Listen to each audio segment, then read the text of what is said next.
अपनों के लिए हर वादे तोड़ आया हूँ, मैं खाकी हूँ आपके लिए अपनों को रोता हुआ छोड़ आया हूँ। दोस्तों, पुलिस को लेकर लोगों के ख्याल विचार बहुत अच्छे नहीं होते। खाकी में दिखने वाला हर शख्स रिश्वतखोर और अभद्र भाषा का प्रयोग करने वालों से कुछ ज़्यादा नजर नहीं आता। जैसा हमने पुलिस की इमेज बना रखी है, क्या सचमुच पुलिस वैसे ही होती है? कभी हमने उन पहलुओं को छूने की कोशिश की है या जानने की कोशिश की है? नहीं। आइए आज पुलिस का वही चेहरा देखने की कोशिश करते हैं जिसको मैंने देखा है। यह कहना गलत नहीं होगा, नियम तोड़कर हंसना हम भारतीयों की शान होती है। अरे वाह! हद तो तब हो जाते हैं जब लोग नियम तोड़ने के किस्से एक दूसरे से शेयर करते हैं। अब चाहे बिना हेलमेट के हाई स्पीड से वाहन दौड़ाने की हो या फिर सीट बेल्ट के गाड़ी चलाना, बिना सीट बेल्ट के गाड़ी चलाना, ओवरलोड वाहनों को सड़कों पर दौड़ाना, छोटे छोटे बच्चों के हाथ में स्कूटर मोटरसाइकिल थमा देना, जिन्हें वह सड़कों और गलियों में तेज गति से हाई स्पीड से दौड़ाते हैं। आगे निकलने की होड़ में सड़कों को जाम कर देना या एक्सीडेंट करना, सरेराह बीच चौराहे पर लड़की को छेड़ना, तेजाब से किसी लड़की का चेहरा जला देना, बलात्कार, चोरी, लूट, डकैती, हत्या जैसे जघन्य अपराधों को अंजाम देना, पड़ोसी के खेत की मेड़ तोड़ना या पड़ोसी की नाली का पानी रोकना, उसकी जमीन पर कब्जा करना, वो कसी जैसी घटनाओं को अंजाम देना। झूठी तहरीर के सहारे गंभीर धाराओं में किसी की जिंदगी बर्बाद करना क्या सही है? तो फिर पुलिस का तरीका भी सही है। आपको तो बिल्कुल फ्री छोड़ देना चाहिए। यदि पुलिस को केवल 24 घंटे के लिए फ्री छोड़ दिया जाए तो भयानक तस्वीरें सामने आएगी। फिर देखना कि आप कितने सुरक्षित हैं। लोग एक दूसरे को गिद्ध की तरह नोच के खा जाएंगे, उनकी नदियां बह जाएंगी। यदि आप सुरक्षित है तो उसकी वजह भी पुलिस ही है। कोई एक काम बता दीजिए जो पुलिस के बगैर होता है। ईद, दिवाली, होली, क्रिसमस डे, लोहड़ी आदि कोई भी त्यौहार हो, चाहे हिंदू का हो या मुस्लिम का हो, सिख का हो, ईसाई का हो, यानी कोई भी त्यौहार हो, बोर्ड परीक्षा हो या प्रतियोगिता परीक्षा हो, चुनाव हो या मतगणना हो, धार्मिक कार्यक्रम हो, विरोध प्रदर्शन हो या फिर वीआईपी की सुरक्षा, बिना पुलिस के सब संभव नहीं। क्या आपने कभी अपनों से दूर रखकर त्यौहार मनाई?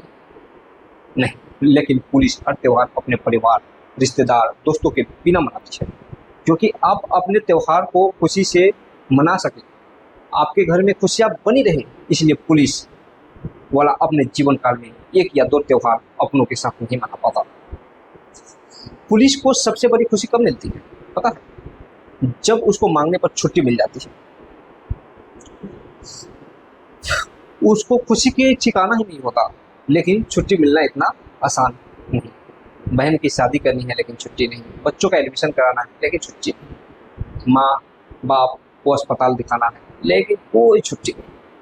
अपने खास के यहाँ किसी के घर में मौत हो जाए या खुशी का माहौल हो लेकिन छुट्टी नहीं। आप छुट्टी की बात छोड़ दीजिए, सप्ताह में एक अवकाश दिला दीजिए, एक दिन का आराम दिला दीजिए। पुलिस न्यूज़ चैनल की तरह 24x7 मुस्तैद रहती है। आपने पुलिस वालों को कभी ज़्यादा वर्दी में कम ही देखा होगा। आप बढ़िया बढ़िया कपड़े पहनकर हर वो खुशियाँ मना लेते हैं जिन्हें पुलिस वाले चाहकर भी नहीं मना पाते। एक पुलिस वाला अपना परिवार, रिश्तेदार, दोस्तों से अलग रहकर एकांकित हो जाता है, अकेला पड़ जाता है। कभी कोई पुलिस वाला मिले तो पूछना कि आपको आपकी माँ की याद नहीं आती, उन दोस्तों की याद नहीं आती जिनके साथ आपने बचपन बिताया है। पूछोगे तो पता चलेगा जो बाहर से खूंखार दिखता है वह अंदर से कितना टूटा हुआ है। इसी एकांकित होने की वजह से या अकेलेपन होने की वजह से कई पुलिस वाले अक्सर अवसाद में चले जाते हैं, डिप्रेशन का शिकार हो जाते हैं। दिल्ली प्रदेश का आंकड़ा कहता है कि प्रत्येक महीने एक पुलिस वाला आत्महत्या कर लेते हैं। यह आंकड़े झूठे हैं दोस्तों, एक नहीं बल्कि कई पुलिस वाले आत्महत्या कर लेते हैं। और मैं दिल्ली प्रदेश की बात तो क्यों कर रहा हूँ? यूपी, बिहार, मध्य प्रदेश, पश्चिम बंगाल, महाराष्ट्र, गुजरात, तमिलनाडु, उत्तर प्रदेश, यानी सारे प्रदेश के हालात तो एक जैसे ही तो है। कभी इनका दर्द बांटने की कोशिश करना, कभी इनका दर्द बांटने का मौका मिले तो बांटना, बताना न जाने कितने पुलिस वाले कर्तव्य निभाते निभाते शहीद हो जाते हैं। कभी बदमाशों की गोली से तो कभी कोरोना जैसी महामारी से। मैं उत्तर प्रदेश के पुलिस की वेबसाइट खंगाल रहा था। उत्तर प्रदेश की आबादी लगभग 24 करोड़ है। 24 करोड़ जनता की सुरक्षा के लिए केवल 3 लाख पुलिस वाले मौजूद हैं। यानी मुट्ठी भर पुलिस वाले करोड़ों लोगों की हिफाजत करते हैं। भले सड़क किनारे व्यक्ति इलाज के अभाव में मर जाए, लेकिन उसको हॉस्पिटल पहुंचाने की जिम्मेवारी किसकी होती है? पुलिस की। भीड़ तंत्र का काम तो वीडियो बनाकर पुलिस का अमानवीय चेहरा दिखाना होता है। सोशल मीडिया पे वीडियो उनका वायरल करके दिखाना उनका एक मौजूदगी बन गया। मीडिया पर वायरल करना होता है किसी भी तरीके से कोई ऐसी फोटो मिल जाए जिससे पुलिस बदनाम हो सके। लवारिस लाशें जब सड़ जाते हैं तो उसको उठाने की जिम्मेवारी किसकी होती है? पुलिस की। सैकड़ों लोग खड़े होकर तमाशा देखते रहते हैं क्योंकि उन्हें बदबू दुर्गंध आती है और पुलिस को बिल्कुल नहीं आती। उस लाश को एक पुलिस वाले किसी तरह उठाने की कोशिश करते हैं, किसी तरह से उठा नहीं पाते। जरा खींच लेते हैं तो कोई एक भीड़ से आता है और उसको फोटो खींच लेता है और वही फोटो वायरल करके पुलिस का अमानवीय चेहरा दिखाने की बार बार कोशिश की जाती है। मैंने अपनी आंखों से बार बार देखा है। इस तरह के नज़ारे एक पुलिस वाले पर कितनी सारी जिम्मेवारी होती है। आप झूठी तहरीर के सहारे किसी को फंसाना छोड़ दीजिए, बिना हेलमेट के, बिना मास्क के घर से निकलना छोड़ दीजिए।